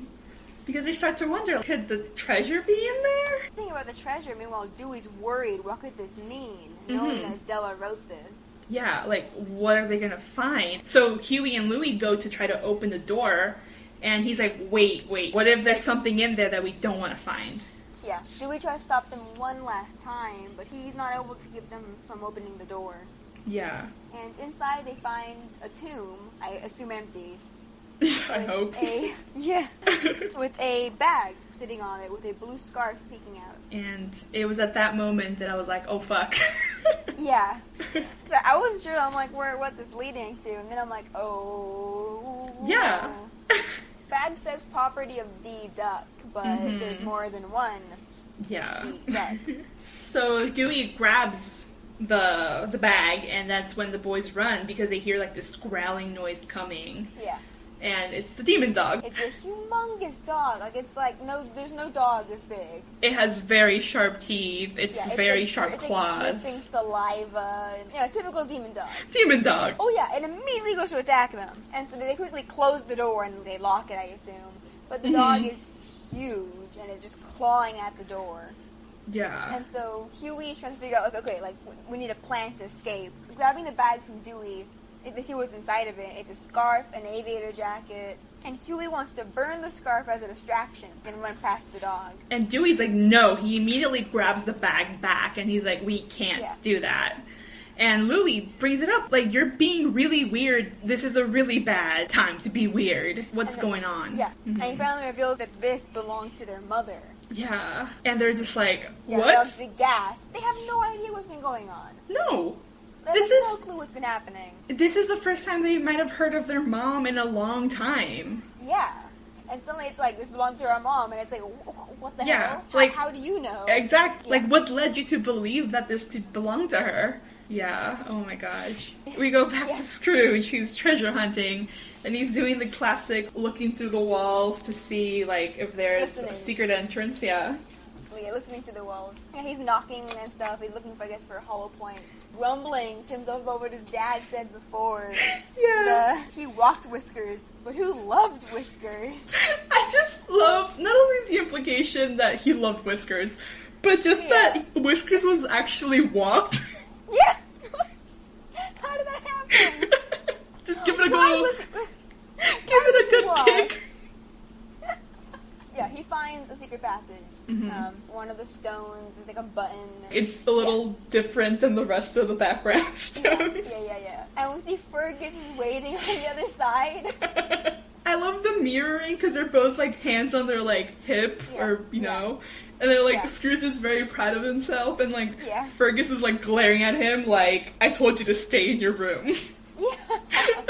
And Scrooge shoves past him shoves past him. He's like I'm not gonna listen to you. Like I don't need your help.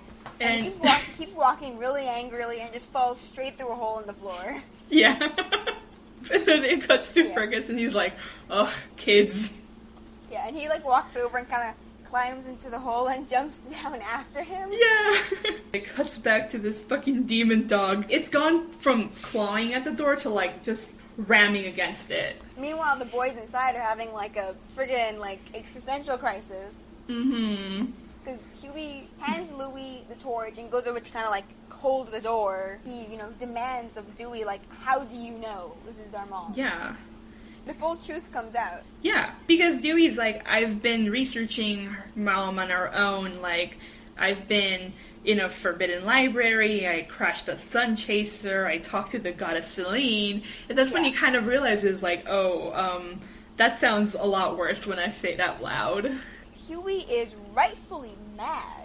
He immediately gets mad because Dewey claims that he only lied about this to protect them, and he immediately calls him out for the lie. That Dewey only wanted to feel special.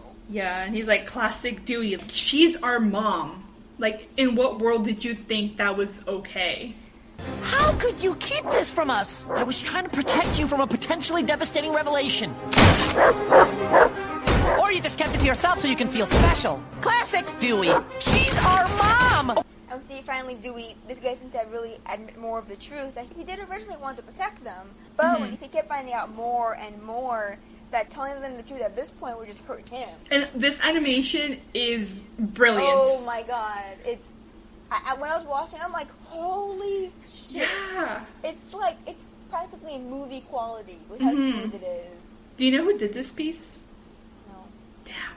I feel bad. Yeah. I was gonna look, but I forgot. Because I think it's like hand animated. Yes, I've heard that this scene was. But it's a very intense scene because we have Huey, who's mad, rightfully, and Dewey is defensive and he's scared. But there's one brother who hasn't said anything. It gets to me because Dewey apologizes, and Huey goes to say, like, you're only sorry because you got caught. And Dewey looks really mad, and then it gets really quiet. Like, even the dog stops, and then the torch that Louie was supposed to be holding is on the ground, and it, like, goes out, and you see... Louie's holding their mother's pilot jacket, and he's just sitting very quietly in the corner, and the brothers immediately stop fighting. They're each very different, and Louie has always been much more sensitive than them. Dewey immediately asks, like, Louie, are you okay? And you see, like, Louie cradling, basically, his mom's aviator jacket, and he's like, you kept a secret about Mom. That isn't okay. I'm sorry, okay? You're only sorry because you got caught!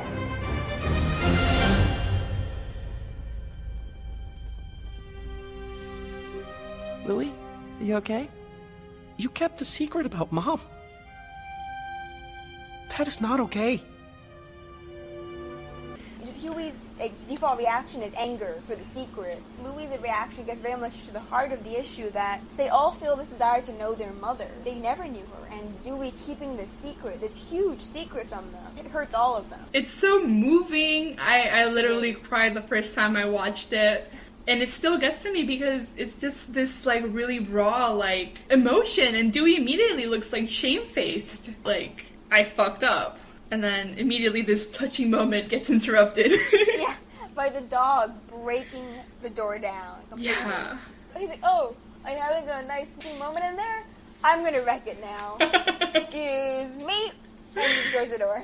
And it starts chasing the kids all over this grave, and it's horrifying, really. Oh yeah, you said it's like ridiculously huge. Mm-hmm. So the boys all get kind of cornered behind the crypt, and they're trying to bite them. They manage to slip away and run out of the what's Donald's. Out of Donald's tomb.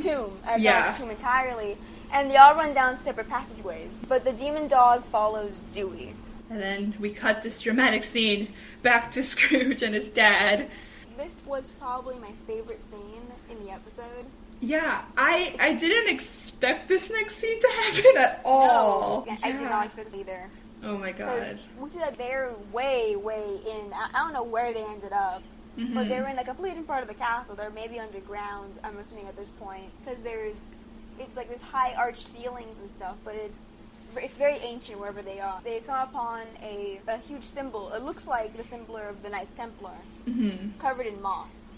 And then Scrooge starts to scrape at the moss with the stone, and Fergus takes the stone from him, and he's like, no, you have to do it against the moss. And I realized they were literally doing the save movement. They were. And Scrooge just had enough. Yeah. It's this scene where he yells in his father's face, I don't need you. I never needed you. Everything I earned through my own hard work, that you never gave me anything. No, you have to go against the moss. Just stop! I don't need you. Everything I earned through my own hard work. You never gave me anything. I gave you that. And at this point, he, like, pulls the dime out from under his coat, and Fergus goes, I gave you that. Scrooge is like, no. Yeah, he's like, no, you fucking didn't. Bert, the ditch digger, you know, my whole story. I cleaned the boots for, like, forever, and he gave me an American dime, and moved to America, earned my fortune. It goes back into the really, like, beautiful painting style flashback. I realized, like, there's so many flashback styles in this show that I really liked, like, for the occasion. And so Fergus goes, like, who do you think gave him the dime to give to you? Yeah. Turns out that Fergus muddied Bert's boots and then told him to go to Scrooge, because Scrooge, you see him, like, asking people, you know, to give him business, and there's no one stopping. Yeah. Scrooge was just in shock. Everything he thought he knew about himself and how he got to where he is has been turned completely. Him thinking that his father never gave him anything, never tried to help him. And Fergus's reasoning behind this was because they were so poor, the only gift he could give him was that of self-reliance. Mm-hmm. Teaching him to be able to rely on his own strengths and, you know, be able to make something of himself. It immediately becomes very somber because Fergus talks about how that Scrooge learned that lesson so well, they almost never saw him again. He says, like, I'm so hard on you because I miss you. Wait, what? But why? We were poor. I couldn't provide for you myself, so I had to give you a different gift. Self-reliance, teaching you to work hard and fend for yourself, so that you'd become the man you are now. But you learned that lesson so well, we hardly saw you again. If I'm hard on you, lad, it's 'cause I miss you is all. Oh, Daddy, I miss you too. I loved this scene. Yeah. It's just, it really puts Scrooge in his place, Mm-hmm. which I liked. Because he's really high and mighty about doing it all by himself. Yes. And this being like, his dad's ultimate gift was to make him the man who he is now. And I was barely recuperating from Louie and that whole scene, and I was like, oh, I'm crying again. I didn't expect it. I didn't either. I mean, this is another reference to something from the comics. The Don Rosa comic of Ducks, Dimes, and Destinies, which was published in 1995, though was later released as part of Life and Times as Chapter 0 or Part 0. Mm-hmm. It's long and complicated, the actual comic, like Magica's there, long story. Oh my The god. gist of it is that Fergus decides to give Scrooge the dime through Bert to teach him a lesson about never being tricked, about people fooling him, but always making sure to work honestly. This makes me think, like, Scrooge thinking that Bert gave him this American dime, which is worthless in Scotland. Yeah. Did Scrooge just have a vendetta against Bert the Yeah. digger? Like, he was gonna show Bert what he did with that goddamn, like, wasted time. Yeah. Because I mean, Scrooge didn't leave Scotland until he was 13. He was 10 when he got his first dime. So between just For 3 years. Just see Bert in the street, like, you motherfucker. Oh my, yeah. But Jesus. Anyway, Scrooge and his father go to hug. When Fergus declares that he misses him, Scrooge actually says back, like, I miss you too. He calls him Daddy. I'm cutting all of that out, I hope you know. I don't know why I mentioned it. Anyways, yeah. They go to hug, but then we don't get to experience this tender moment between father and son because treasure. As they step towards each other, they both trigger little levers on the ground, the stones. And the wall with the Knights Templar symbol opens up to reveal a large circular chamber inside, full of, like, artifacts and strange symbols on the walls. And there's a chest in the middle of this room on a pedestal, which they open together. I thought it was a really cute sentiment. Fergus is kind of like, you know, let's do it together. And when they do, they see that there is a note inside. Yeah, there's a scroll, which... Yeah. which we see is a letter from Fergus's dad, Dirty Dingus. And it goes like Fergus, still looking for a handout?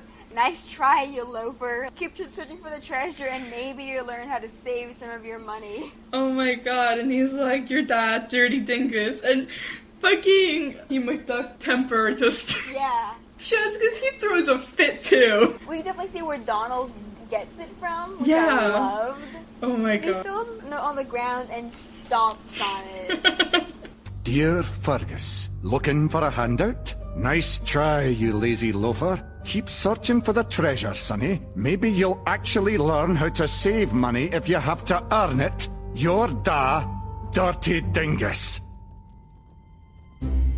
Loafer? This was a decoy the whole time. I can't win with that old codger.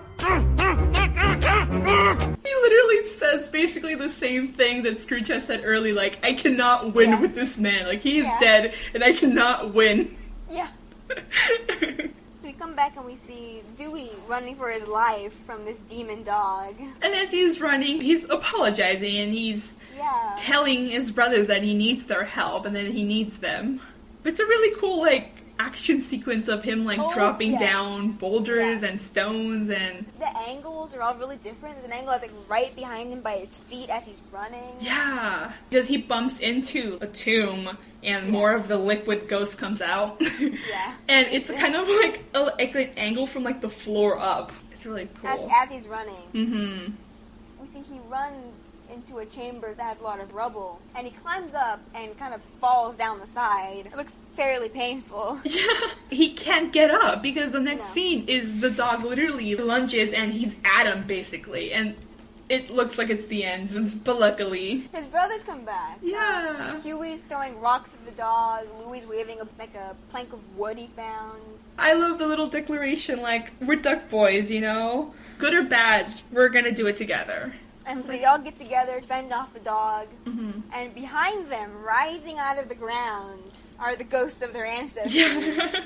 Literally. I love it, like, their ultimate defense is to yell at the dog.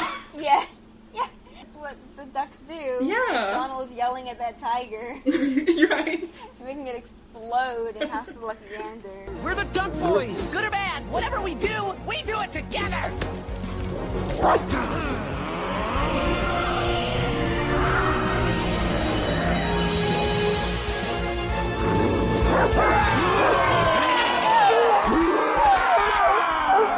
Duck family victorious! It worked! It worked! We gotta start doing that all the time! The ghosts that we see, it's from left to right. We see Sir Ader, Swampole, Simon, Quagmire. I'm going like back to front. Okay. Sir Roast McDuck, Seafoam McDuck, and Molly Mallard. I literally wrote on my notes, I can't wait to learn who these people are. And now you know the sad and weird tales. Oh my gosh, this Scrooge's family. ancestors. I'm glad that they had Molly here with the dudes. At least one. Yeah. Of McDuck ancestors, I think she's the only one that's named, the only female duck. Since Downey and Scrooge's sisters. Only one on the family tree that gets a name. Damn. I believe. That sucks. Yeah, that's sad. Yeah. That sucks. But the boys are surprised that this thing worked, because they don't see the ghost. No, at the all. boys do not see the ghost, but they all yell at the same time. The ghosts, I don't think make any noise, but their faces go huge. Yeah. And they're giant glowing ghosts. So the dog just runs off, like, terrified. Yeah. I love that they declare that they need to do that more often, because it worked. Yeah. Aww. And it's cute when the boys all, they kind of cheer the ghosts, pump their fists in the air, too. Mm-hmm. It's a very supportive family. I love it. It is. Like, they're watching them all fondly. Aww. But, yeah, the boys obviously don't see this because they turn around. I just turn around and it's like, what the fuck? Runs the other direction. And the boys not seeing the ghosts is very similar to Chapter 5 of Life and Times, in which Scrooge, even when he goes to McDuck Heaven, he has no memory of actually being there. Yeah. And then at the end, the people that he's fighting, they do see the ghosts. Scrooge never sees them, but the people that he's fighting, the ghosts appear out of the walls to scare them half to death and run them out of the castle. Oh my gosh. So the next scene, we see that Scrooge and Fergus are walking back, you know, I'm assuming, like, out of the cave, basically. Fergus, he makes a little comment like, who needs treasure when you have family? And then they both laugh. Yeah. Scrooge goes like, well, how about next time we look for the treasure together? And it was really sweet. And Fergus is like, you know, you got a deal. And they shake hands, which is the best we got. No, they hug later. They do? Oh, yeah, they do. Good. And so we see the boys go back to Donald's tomb. And they're going over the bag of their mother's things. And they see that the borrowed crown that the riddle first talked about was Donald's hat. Yeah. His classic blue hat. Yes. So this whole thing, the riddles, the dog tomb. going to his own tomb, the demon dog, were all part of an elaborate prank on Donald by their mother. Yeah, and they just start cracking up. I'm like, oh. It kind of gets a little serious because Dewey says, like, you know, I really should have told you guys from the beginning. Yeah. No matter what, we're in it together. Huey and Dewey know the truth now, but they're no closer to the truth. The actual truth of what happened to their mother. They have the note that Dewey originally had about the spirit of Celine, and now they have this riddle. But Huey goes, wait, did you rub a pencil on that? And Dewey's like, what are you talking about? And Huey's like, Junior Woodchuck Rule 217. Yeah. Yeah, rub all documents with a pencil, and he starts to rub the back. Yeah, I love these stupid, weirdly specific rules. I love also how random the numbers are. Yeah. So then, when he does the pencil rubbing, it's like this plan, like the Spear of Celine, like how it looks and all the design plans. It's like a blueprint. It's kind of like an arrowhead kind of shape. Well, I guess we're all starting from scratch. Wait, did you rub a pencil over this? Have I taught you nothing? Junior Woodchuck Rule 217, rub all documents with a pencil. The Spear of Selene! Now we know what it looks like! And there's a series of dates right above this drawing. One which is circled, 4/15/2000, something. Yeah. I love the gag as Huey's reading it, and then he immediately gets sidetracked. And we see that's the week they were born. And 4/15 is actually, it's the same day as their animated debut, the debut of Donald's Nephews, the cartoon, in 1938. That's adorable. Yeah.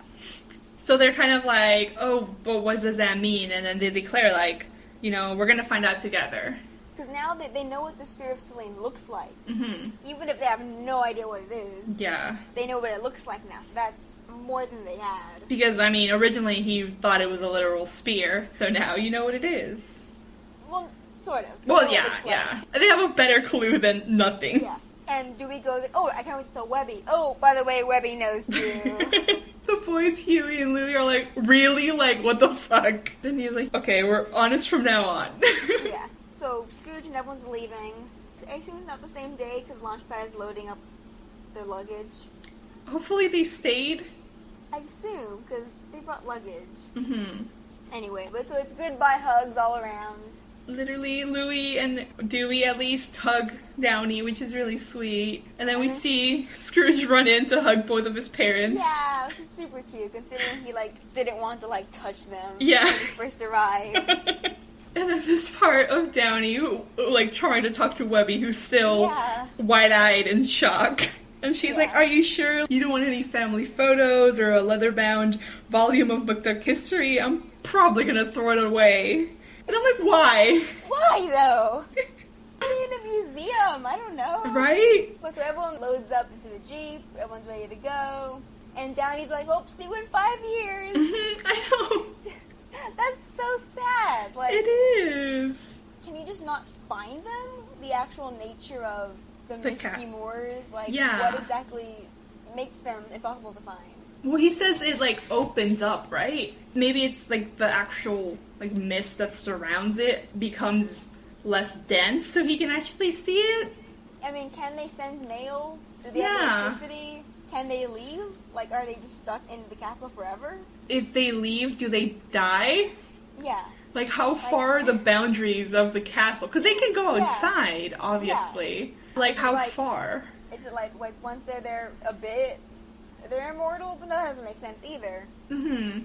Yeah, we have questions.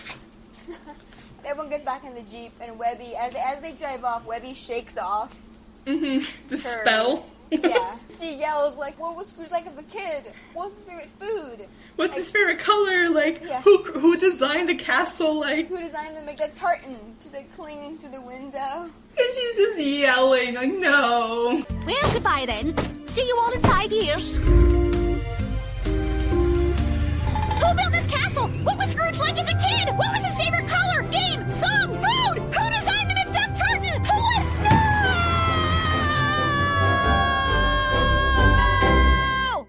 And one last reference they just put in there. Mm-hmm. The McDuck tartan. Ooh. It's a reference to the 1960 Carl Barks Howland of the Whiskervilles, where Scrooge, having never seen the McDuck tartan before, goes to Castle McDuck in order to find one. It's his whole reasoning for going back to his ancestral home and then finding out the truth about this, hound that ran his family out in 1675. Ooh. And that is the end of this episode. That is the end. It was a wild ride. No, it definitely was. I think I expected, secrets to come out. But the too. whole thing with Scrooge and his dad totally, took me by surprise. Those were secrets. Mm-hmm. Yeah. So the secret that Fergus was keeping about the dime, and then the huge secret that Dewey was keeping from his brothers. Yeah. Great time. Any other lore or anything? Nope, I'm all lored out. Nice. Thanks. Do you have a Twitter questions? Yes, Twitter questions. Okay. We have questions on Twitter from Ivan Sanchez. Thank you, Ivan. Thank you. While watching this episode, has anyone rewatched the classic DuckTales episode, The Curse of Castle McDuck? Just to see if there's some reference they made from that episode to the new one. I was going to, and then I forgot what I did, and I didn't. I didn't watch it either. I was tired. I do know what the episode was, mostly about. In that episode, Scrooge, Webby, and the boys go to visit Scrooge's ancestral home in Scotland. Mm-hmm. Where in that version, though, the McDucks were chased out by a demon dog that was set upon them by druids, though. And that's only because the castle was built on the druids' land. Oh. So... There's more justification? Yeah. That was the reason for, cursing the McDuck. And in the end, they turned the castle into a tourist attraction. Of course they did. Yeah. I think I've seen it, I just didn't remember, and I forgot to watch it. Oh, Beans, I forgot about the biggest reference I wanted to talk about. Oh my gosh! We interrupt Ivan Sanchez's question. This is the second part that we will get to. But, yeah, Jesus. I had a lot of research I did, but I wasn't able to super well organize it, so bear with me. You're gonna get some more. So, this episode, more than anything else, my god, references the Don Rosa comic, The Old Castle's Other Secret, or A Letter from Home. These are both the title. Yeah. Which is published in 2004. I've mentioned A Letter from Home before, 1 or 2 episodes ago, and it is by far probably my favorite Don Rosa comic. In that comic, Scrooge returns to McDuck Castle in search for the Knights Templar treasure, as he does here. However, this version is in line with the Life and Times, where Scrooge's father and mother are both dead already. His mother died when he was in the Klondike, so she died in, I believe, 87, around that time, when he was in the Klondike. 1896 maybe. And his father later died in 1902 or 1904. In the 20-year span before he meets Donald and the nephews, he rejects his family and then learns that he's the richest duck in the world. And in those 20 years, he does not reach out to them. Jesus. And so Scrooge returns to McDuck Castle, as I said, to search for the Knights Templar treasure, not knowing that his sister Matilda is now the castle's caretaker. And she has also on her own actively avoided him for 25 years. 25 years ago in the story, which is chapter 11 of Life and Times, the Empire built from Calisota in about 1930. This is where after about maybe 10 years of being on his own once more, after he burns a village in the Congo and his sisters leave him, Scrooge returns home as a hardened, miserly, and greedy duck. And although he does find temporary comfort in learning he's the richest duck in the world, we see that the shame and remorse torment Scrooge so much that his guilt and sadness grow to a point where he loses all interest in money. This is where he stops swimming in money entirely. And this, very similar to what happens to Scrooge in this show. We assume after whatever happened with him, Donald, and Della, Scrooge stopped adventuring, and he stopped caring about his money. We see it's not until the boys back in his life that he swims in the money bin again. And it's very similar in Life and Times. He loses interest in money, he retires, and lives in isolation from society until his nephews come into his life in 1947. So 17 years later is when he sees any family again. Scrooge's life is so sad. I'm sitting here listening to this, and I'm just like, background noise is just me softly sobbing as Anna says things. We'll put it in some crying audio. It's unbelievably sad that he's ruined his own life, that he lets it get this bad. Yeah. We see in A Letter from Home, Matilda already knows about the Templar treasure. The fact that it's hidden somewhere underneath Castle McDuck. And she knows because their father discovered it and decided not to tell Scrooge about it. And both she and Scrooge believe it's because their father didn't approve of him, of his lifestyle, of what he did with his life, adventuring and going around the world and making money on his own like this. Yeah, like his greed and stuff, where it had gotten or not yet? That's part of what they believe, that the father didn't trust him, that with the knowledge of where the treasure was. Okay. But in that comic, they find the treasure, and they find the truth, that the real reason Fergus didn't tell Scrooge was because he thought Scrooge would feel better making his own fortune instead of inheriting one. Oh my gosh. It's an unbelievably good comic. Obviously, there's a lot more that happens. Donald features very prominently in it, which is another big favorite of mine. Yeah. That's my next reading assignment. I was like, ooh, Donald is a nice bonus. I still haven't finished Life and Times. I know, you haven't. It's been a year. Almost. Yeah. It'll be a year in December. I'll get through it. That's my summer goal. It's so sad. Yeah. I'm like, fuck. It keeps getting, like, more tragic, and there's point where it's like, you're like, Scrooge, what the fuck are you doing? Yeah, but, like, that's what makes him such an amazing character. And, like, from me learning about Scrooge, because I had a very basic, whatever understanding of Scrooge, but he's so, like, there's just so much, and it's just like, oh my god, I love it. Yeah, a big reason why I like Life and Time so much is because it's a very character-driven story. Mm-hmm. I watched DuckTales originally, and that's what introduced me to Scrooge and all these characters. But Scrooge isn't very nuanced in original DuckTales. It was made in 1987. I mean, it's not meant to be that. No, yeah. I mean, obviously it's a cartoon, but it's a very cartoony depiction. Like, certain, like, traits are exaggerated for, like, the goofiness. His greed and all this, they're exaggerated in ways. If you really think about it, you're like, Jesus. Yeah. Don't do that. Yeah. But it's all, it's not character-driven. It's not meant to be. Mm-hmm. And that's why I like the comics so much, that they're very, very character-driven, and the characters are more nuanced. And that was a very nice carryover to this new series. Yeah. That these stories are very much character-driven. It's not original DuckTales. Scrooge is greedy. Scrooge wants more money. They're going to go on the adventure to get more money. And that's it. That's the adventure. Yeah. And maybe Scrooge learns a lesson about that family is important, but he still gets the money. Yeah. And then he'll forget the lesson, and then we'll have to redo this whole thing again. Like, we have to do it 20 more times. Yeah. Even with other characters, it's very, like, these moments that just get to you about these characters that you're like, oh fuck, like, that got deep all of a sudden. Yeah, like, Fergus is just barely introduced, and he's a very, very complex character, that he acts his way towards Scrooge, but it's because he misses him, and that he's upset that he enabled him to leave them. Yeah. So soon. And it's kind of like this thing of, he doesn't really know how to interact with Scrooge. Yeah. So his anger over Scrooge leaving overpowers the fact that he misses him. Yeah. And he shows him anger instead of straight up telling him. Scrooge and his father are very, very similar in how they process emotions. Yeah. They're much quicker to lash out. Yeah. Than to actually tell the truth of what they're feeling. Mm-hmm. Which is something that happens in the next episode. I know. But yeah, what was the other Ivan's question?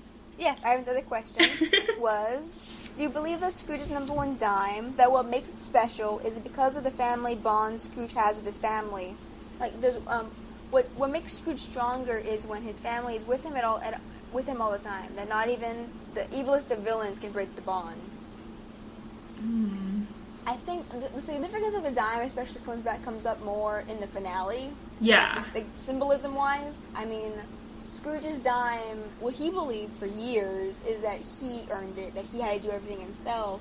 Mm-hmm. But the fact that it was always his father helping him, it was the one thing his father could do for him that propelled him into what he is now. It's like this symbol of his fatherly love to give to his child. And, it's ultimately now Scrooge is probably going to think of it differently, because it used to be, oh, this is a symbol of me, myself, my struggle. And now it's more of a symbol of how my family has helped me. Really a nice change, and it's definitely a wake-up call for Scrooge of the idea that he has done and will do everything on his own. Mm-hmm. And his whole thing about family being nothing but trouble, which we get more into. Yeah. Next episode. Later. I really like that. Like, they basically changed the canon in I don't know, to most people, because most people just think of it like, oh, he got it. Yeah, it's only one comic series. Yeah. The Don Rosa comic that is like, oh, psych. Yeah. It was this. And I really like that. What's the version in the original DuckTales? He's a shoe shine? It is flown from my mind. You just remember McMom and McPop. Yeah. I can't remember anything else. How does he earn the #1 dime? I think so, right? It's still... Shoe shine? I think he's a shoe shine instead. Yeah, he's always a shoe shine. I don't know what I'm thinking about. Yeah, he's still a shoe shine, and then that he got the dime, and then... I literally cannot picture the scene in my head at all. I remember him working for the barbershop and the bank and getting thrown out. Mm-hmm. I literally cannot picture in my head him being a shoe shine. I only remember a shot of the house, but I think that's when he introduces his McMom and McPapa. Yeah. Goodbye, Scroogey. Write to us. I'll send money home, McMama. Good luck, son. Remember. I know, McPapa. Work smarter, not harder. Yeah, I'm pretty sure it's the same, right? Like the Yeah. classic, yeah. That was way back to Carl Barks. Mm-hmm. Yeah, because the Dawn Roses stuff hadn't come out yet. Yeah. Really. Anyway. I think that's it for us, right? It is, yes. So you can find us, we have updates, and sometimes we ask, for you guys to send us questions on our Tumblr or our Twitter. Our Twitter is Amores Patos, and our Tumblr is... Amores Patos Podcast. You can also send us questions, comments, or anything at our Gmail at amorespatospodcast@gmail.com. And thanks, Fenton, at Dystopian Graffiti for our lovely cover art. And Faby. Yes. What do ducks watch on TV? I don't know, what do they watch? Documentaries. You're fired. No, again. Saludos, amigos. Saludos, amigos.